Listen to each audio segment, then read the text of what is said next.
Bonjour, j'espère que vous allez bien. Alors aujourd'hui nous nous retrouvons pour un nouveau tuto débutante en couture et nous allons faire une serviette lavable très semblable à celle de la dernière fois mais avec du PUL. Alors il y a une petite difficulté avec le PUL, surtout le sens dans lequel le mettre. Vous voyez, j'ai déjà cousu mes deux pièces d'absorbant et je les ai épinglées à mon tissu de surface. On va faire ça un petit peu plus vite que la dernière fois parce que vous avez vu les bases. Et vous voyez que je vais cacher mon PUL avec un coton, un joli coton, parce que pour moi le PUL ça glisse. Si vous ne mettez pas de coton derrière votre PUL, ce n'est pas grave, je vous montrerai comment les positionner. Donc voilà toutes les couches de tissu que nous aurons dedans. Alors mon PUL est tout blanc, tout basique, vous avez vu.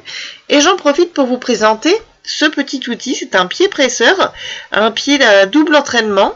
Et vous allez voir, c'est très très pratique. Donc voilà à quoi ça ressemble. Et vous voyez, ça s'est entraîné par le mouvement de l'aiguille. Et il y a des petites griffes en dessous, comme il y en a sur le plateau de la machine. Si bien que les tissus qui sont dessous et dessus sont entraînés en même temps et au même rythme. C'est très pratique quand on a assez épais de tissu ou quand on a des tissus très compliqués qui partent dans tous les sens et qui se tiennent vraiment pas en place. Le PUL est un petit peu collant sur la machine à coudre, vous verrez, donc ça peut poser quelques difficultés. Donc voilà mon insert absorbant épinglé à mon tissu de surface et il ne reste plus qu'à le coudre. Alors je veux juste vous montrer un petit détail. Quand vous faites du point zigzag ou même décoratif, le démarrage et l'arrivée ne sont pas forcément très jolis parce que ça se rejoint pas. Et du coup ça se superpose, c'est pas super. Donc pour bloquer les fils au tout début, souvent ce que je fais, c'est que je fais au point droit quelques petits points, 3 ou 4 points, pas plus, marche avant, marche arrière, et ensuite l'aiguille relevée, surtout pas plantée dans le tissu, je mets sur le point zigzag, ou le point décoratif, si vous en avez, et là je peux commencer ma couture. Alors voilà, j'ai décalé d'un quart de millimètre, parce que ça me convenait pas, ce n'est pas une obligation du tout. Et ensuite, hop là, j'accélère pour la couture. Lorsque vous arriverez à la fin de votre couture, que vous reviendrez sur vos premiers points, c'est pareil, l'aiguille relevée, refaire quelques points en avant, en arrière pour bloquer votre couture. Et comme ça, vous aurez juste une petite ligne droite au lieu d'avoir des zigzags pas du tout en face les uns des autres et qui se superposent et c'est pas joli. Je l'ai pas fait la dernière fois, j'aurais dû parce que du coup c'était pas très chouette ce que j'ai fait. Et voilà, donc c'est une petite idée. Si vous avez des points qui se superposent à chaque fois, pile poil comme il faut, c'est bien, tant mieux. Moi personnellement, ce n'est jamais le cas. Donc voilà, je reviens à mes points du début. Donc voilà, encore une fois, l'aiguille en l'air, parce que comme l'aiguille va se décaler pour passer du zigzag au point droit, il ne faut pas qu'elle soit plantée, ça pourrait la casser. Voilà, hop, je fais mes petits points juste pour bloquer ma couture. Et c'est fini.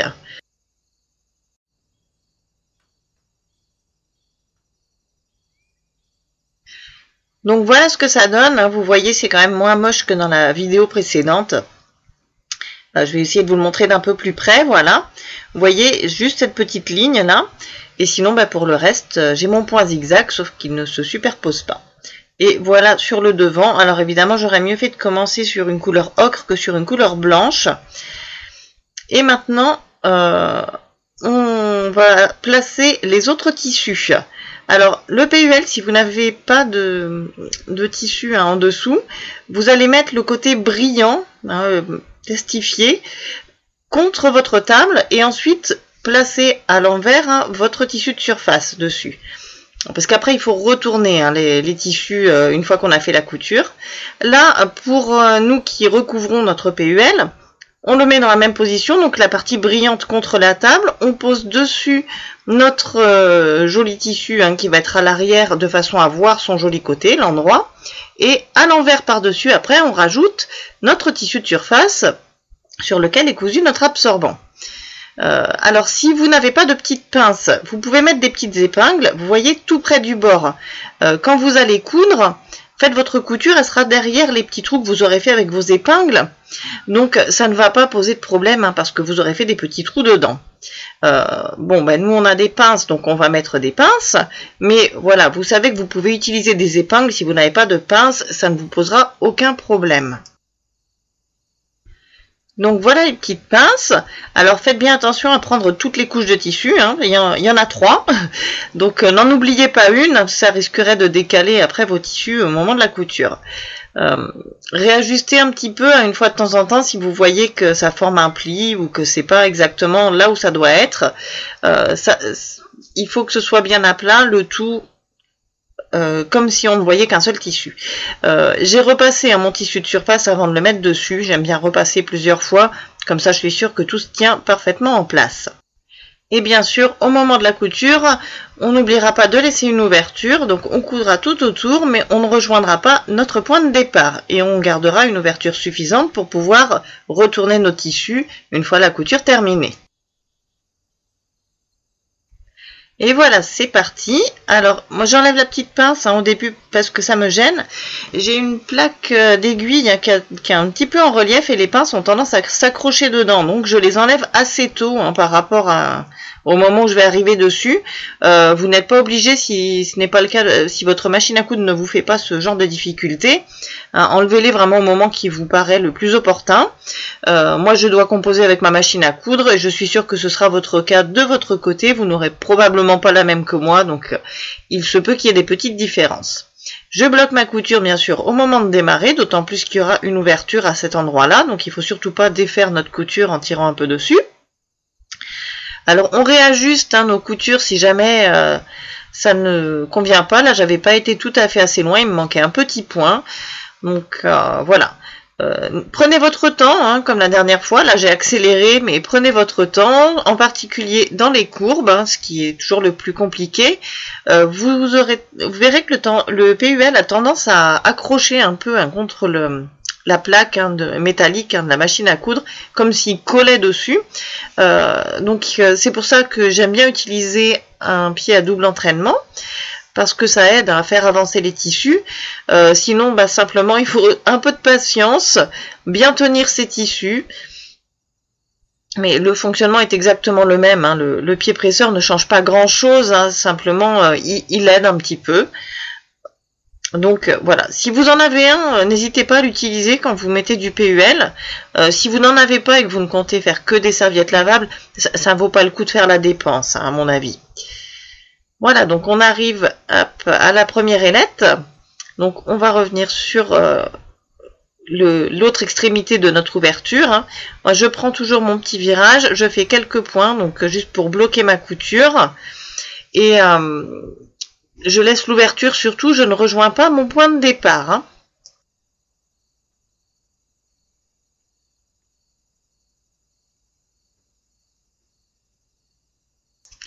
Alors voilà notre serviette vue de dos, donc côté face brillante du PUL.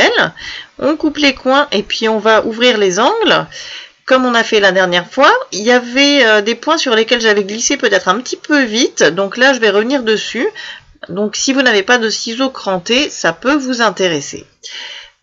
Là, pour le moment, on en est donc aux angles et aux coins, là, quels que soient vos ciseaux. De toute façon, il vous faut des ciseaux ordinaires à tissu. Donc c'est pareil pour tout le monde. Si vous avez un cutter rotatif, je ne vous conseille pas de faire ça, parce que vous risquez quand même de toucher la couture. Là, il faut surtout pas la toucher. Voilà, donc si vous n'avez que des ciseaux droits, vous pouvez faire des petites entailles comme ça tout le long des courbes, mais surtout sans toucher la couture. Ou alors, il y a une autre option, vous pouvez faire des petits triangles comme ça, à intervalles réguliers, pareil tout le long des courbes. Et voilà ce que ça donne de plus près. Donc voilà, ce sont les deux options alternatives. Et moi, comme je suis un petit peu feignante, j'aime bien la méthode feignante, donc les ciseaux crantés. Je vais découper tout le long de mes courbes. Alors surtout, là encore, sans toucher la couture. C'est quand même très important parce que si on la touche avec les ciseaux, c'est là qu'on a un trou dans notre serviette et c'est vraiment pas le but recherché. Donc vous me voyez couper du tissu, n'est-ce pas magnifique?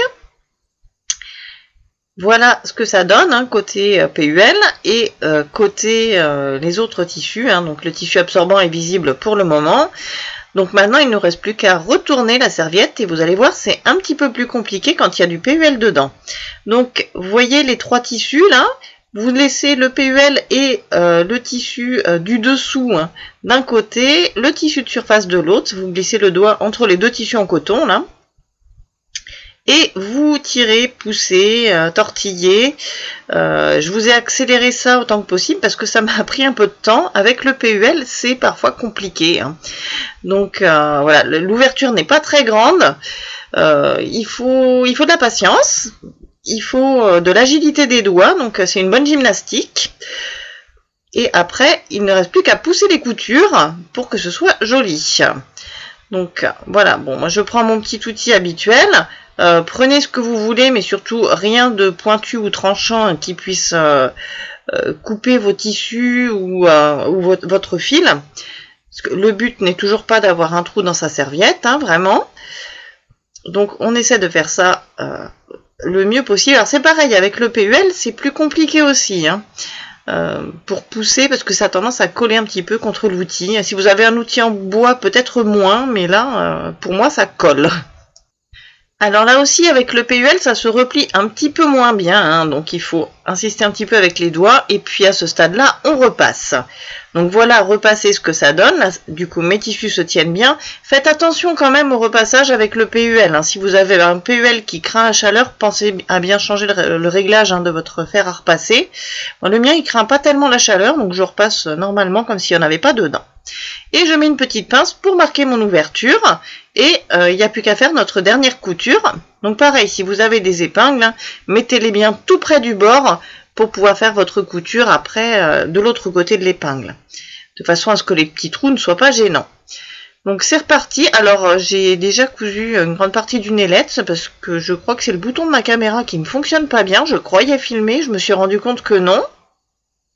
Bon, rien de palpitant ni d'extraordinaire, hein, vous n'avez pas loupé grand chose, vous savez comment on démarre hein, la couture, et voilà, donc bien penser à avancer, reculer avant de se lancer pour bien bloquer, et après on fait le tour au point droit, de façon tout à fait normale.